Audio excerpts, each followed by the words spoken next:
Cher lecteur, bonjour. Alors je vais être très clair.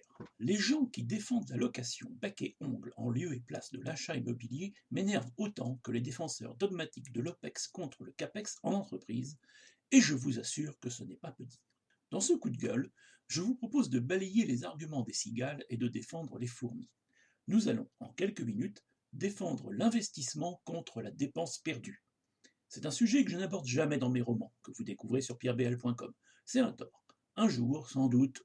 Mais revenons au thème du jour. OPEX versus CAPEX, location versus achat immobilier. En effet, ce sont toujours les mêmes bêtises que l'on voit dans les deux cas. On va commencer par parler de l'achat immobilier avant de se pencher sur le cas OPEX versus CAPEX. Le raisonnement des anti-achats part sur trois biais fondamentaux. Le biais de base. Le raisonnement anti-achat ignore ce qui arrive à la fin de la période étudiée. Dans un cas, la location, tout l'argent dépensé est perdu. Dans l'autre, l'achat, le patrimoine est gardé.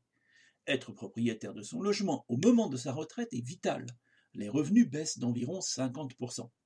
Payer encore un loyer à ce moment-là peut être sincèrement problématique. Même si le marché immobilier s'effondre après un achat, il reste un bien utile.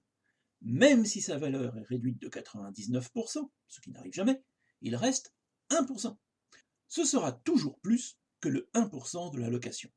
Le coût net de l'achat sera l'éventuelle perte de valeur du bien et les intérêts bancaires.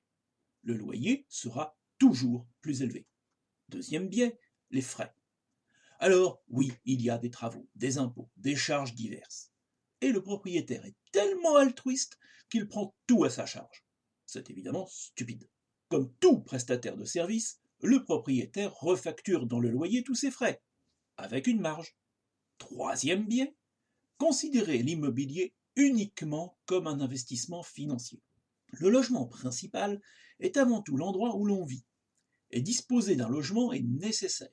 Donc le choix est de payer un loyer ou de payer un crédit, pas de ne rien payer, et on retourne là au biais numéro 1. Par contre, l'investissement immobilier n'est pas très rémunérateur si le but est de louer à d'autres et d'en tirer un revenu. Pas très rémunérateur, mais pas très risqué. Si on est riche, l'immobilier rentre dans un panel d'investissements, certains étant risqués et rémunérateurs, les spéculations diverses, d'autres moins, l'immobilier. Enfin, sans qu'il s'agisse à proprement parler d'un biais, il y a la question de la maîtrise. Posséder, c'est maîtriser. Le droit de propriété se décompose en trois droits, l'usus, le fructus et l'abusus. Le locataire paye pour l'usus, le droit d'usage, mais il n'a pas le droit de modifier ou de détruire le bien, ce qu'on appelle l'abusus, par exemple pour déplacer une cloison ou installer une cuisine aménagée, ni même d'en tirer profit, ce que l'on appelle le fructus. Sur ce dernier point, rappelons que les jurisprudences se multiplient contre les locataires qui sous-louent en Airbnb. Obligation de reverser la totalité des sommes gagnées, dédommagement et surtout rupture du bail immédiate. La rupture du bail est aussi une menace contre les locataires. Le propriétaire veut vendre ou loger sa famille, il rompt le bail. Et le locataire n'a rien à dire, il doit déménager, avec les frais afférents. Passons maintenant à l'OPEX versus CAPEX. Ce qui suit est dérivé d'un article que j'ai rédigé en 2012. C'est dire à quel point le sujet ne vieillit pas. Il existe une mode chez les directeurs financiers et les directeurs généraux, comme chez les gestionnaires de fonds de placement faisant la pluie et le beau temps en bourse. Cette mode consiste à dénigrer l'investissement au profit de solutions de financement de type locative. Par exemple, plutôt que d'acheter des locaux, il faudra les louer à des entreprises spécialisées. L'effet comptable est de migrer des sommes d'une consommation de capital, le CAPEX, vers une consommation de charges d'exploitation inscrite au résultat, l'OPEX. Dans la majorité des cas, c'est idiot, c'est la marque des modes. Louer plutôt que d'acheter peut cependant se comprendre dans certains cas, et commençons par cela. La location sert ainsi à une certaine flexibilité sur la consommation d'un bien durable par nature, mais dont l'usage réel par l'entreprise peut varier dans le temps. Le cas de l'immobilier est typique. L'entreprise peut avoir besoin de plus de place ou de moins de place, de changer de lieu, etc. Mais ces cas sont très limités. Ajoutons que dès lors que l'on loue, cela implique que le loyer intègre non seulement l'amortissement du bien, le coût du financement de ce bien, intérêts sur prêt bancaire, etc., mais aussi le coût de gestion de la location et la marge du gestionnaire. Une location coûte donc toujours plus qu'un achat financé par un prêt bancaire normal ou qu'un achat payé sur fonds propres dans des conditions similaires. Bien sûr, Vous allez me dire que la faiblesse de ma condamnation est dans ces quelques mots, dans des conditions similaires. Le gestionnaire peut être meilleur que l'entreprise louant le bien, car spécialiste du secteur. Les cas où cela est vrai révèlent simplement que l'entreprise est mal gérée.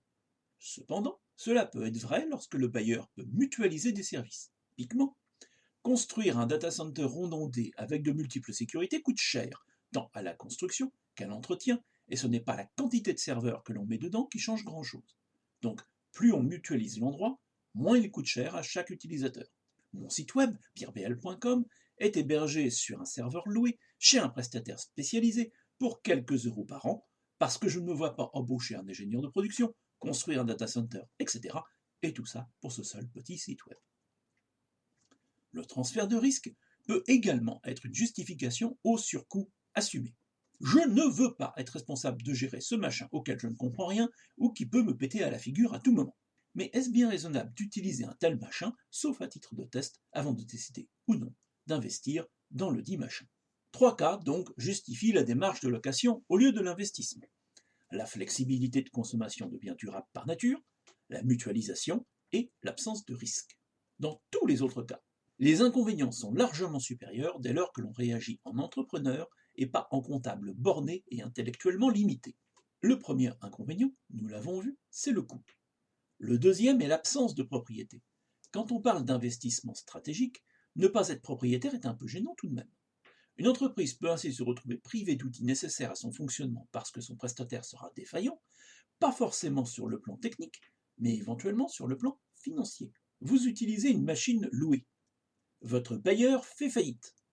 La machine est saisie, et tant pis pour vous. L'absence de propriété, c'est aussi l'absence de maîtrise. Vous ne pouvez pas faire ce que vous voulez de quelque chose qui ne vous appartient pas. Bien entendu, absence de propriété implique absence de prise en compte de la variation de valeur du bien. Par exemple, si le travail effectué aboutit à donner de la valeur à un bien, par exemple la valeur du fonds d'un local de restauration, ce gain de valeur n'apparaîtra pas au bilan d'entreprise. En effet, le gain de valeur suit le bien dans le bilan du bailleur. Alors, pourquoi diable cette mode de l'OPEX existe-t-elle? Suis-je un génie et tous les autres des crétins? Non, malheureusement. Je voudrais bien, mais ce n'est pas le cas. La véritable raison, et certains DAF me l'ont avoué, relève de la communication. Rien de plus. En effet, quand on investit une certaine somme pour acquérir ou développer un bien durable, les sommes sont inscrites au bilan dans un compte approprié en totalité.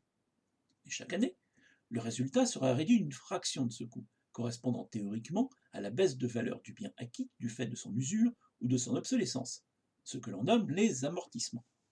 Bien entendu, les charges d'entretien et de gestion apparaissent également dans le résultat. A l'inverse, lorsque l'on loue un bien, une seule chose apparaît dans les comptes, le loyer, directement imputé au résultat.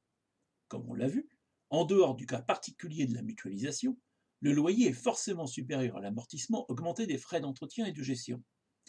Toute personne censée suivant un budget, c'est-à-dire une anticipation de résultat, devrait donc préférer des amortissements et des frais connexes à un loyer pour baisser ses charges totales et accroître sa valeur et sa maîtrise de ses investissements. Sauf que ce n'est pas si simple à communiquer. Je dis bien à communiquer. En effet, cumuler amortissements et frais divers, pas toujours simple à détailler ou à justifier, est un exercice difficile. Et même quand c'est fait, la somme apparaît éclatée en plusieurs postes.